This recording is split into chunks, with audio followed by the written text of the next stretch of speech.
ने एना के ex boyfriend का भेजा हुआ वो लेटर नहीं निकाला। तब जाकर एना को सब समझ आया और उसे एक जोरदार झटका लगा, यहाँ तक कि वो खुद भी भूल चुकी थी कि उसने कभी अपने एक्स बॉयफ्रेंड को कोई लेटर लिखा था। जॉन को गुस्से में जाता देखकर एना को एहसास हुआ कि उसने कितनी बड़ी और बेवकूफी भरी गलती की है। जॉन ये बर्दाश्त नहीं कर पाया कि उसके सच्चे प्यार का ऐसा सिला मिलेगा। वो उस रोमांटिक कैंडललाइट डिनर को वहीं छोड़कर पलटकर उस घर से जाने लगा। उसने एना को समझाने का एक भी मौका नहीं दिया। ये पहली बार था जब जॉन एना पर इतना गुस्सा हुआ था और एना भी बहुत अच्छी तरह जानती थी कि उसकी हरकतों ने जॉन को बहुत गहरी चोट पहुंचाई है। इसलिए अगले दिन सुबह उसने जल्दी से ब्रेकफास्ट तैयार किया। वो सच्चे दिल से जॉन से माफी मांगना चाहती थी, लेकिन अंदर से वो उस लेटर वाली बात भी नहीं छेड़ना चाहती थी। तो उसने बहाने से कुत्ते का नाम ले लिया। मुझे माफ कर दो, मैंने फ्रैंकलिन को घर में ही रखा। मुझे अंदाजा नहीं था कि ये तुम्हारे लिए इतनी परेशानी की बात होगी। मैंने और जानवरों को भी कुत्ते के साथ रख दिया। जॉन ने उसकी इस बात का कोई जवाब नहीं दिया, बल्कि वो धीरे धीरे एना के पास गया और चुपचाप एना की आंखों में देखने लगा। उसकी उन गहरी आंखों में ढेर सारे उलझे हुए जज्बात नजर आ रहे थे। फिर उसने धीरे से एना का चेहरा अपने हाथों में लिया और उसे बड़े ही प्यार से चूम लिया। उस छोटे से पल के लिए मानो पूरी दुनिया ही थम सी गई हो। इस बार एना ने पहले की तरह उसका विरोध नहीं किया, पर उसने पूरा साथ भी नहीं दिया। तभी जॉन ने आंखों में आंसू भरकर एना से एक सवाल पूछा। इस पल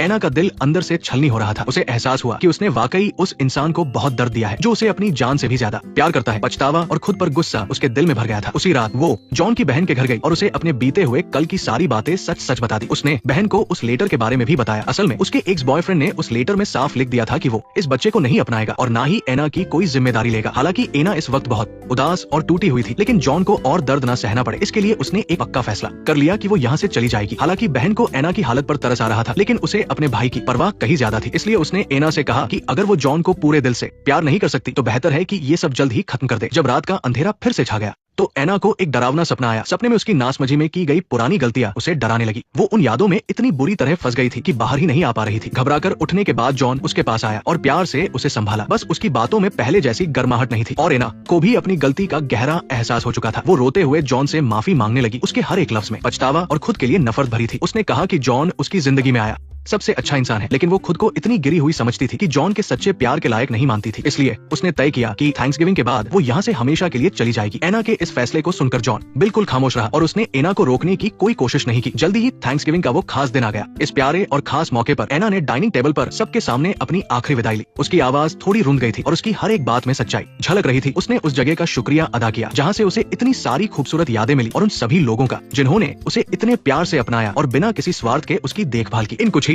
महीनों में उसे यहाँ इतना प्यार मिला जितना शायद उसे अपनी पूरी जिंदगी में कभी नहीं मिला था। वो प्यार एक मीठे झरने की तरह था जिसने उसके दिल को सुकून दिया और उसे वो खुशी और शांति दी जो उसने पहले कभी महसूस नहीं की थी। लेकिन आखिरकार वो विदाई की घड़ी आ ही गई। भले ही एना का दिल वहाँ से जाने को नहीं कर रहा था और वो उदास थी, फिर भी उसने चुपचाप अपना सामान बांध लिया और इस बीच नीचे खड़ा जॉन भी गहरे दर्द और उलझन में था। उसे एना का इस तरह जाना बिल्कुल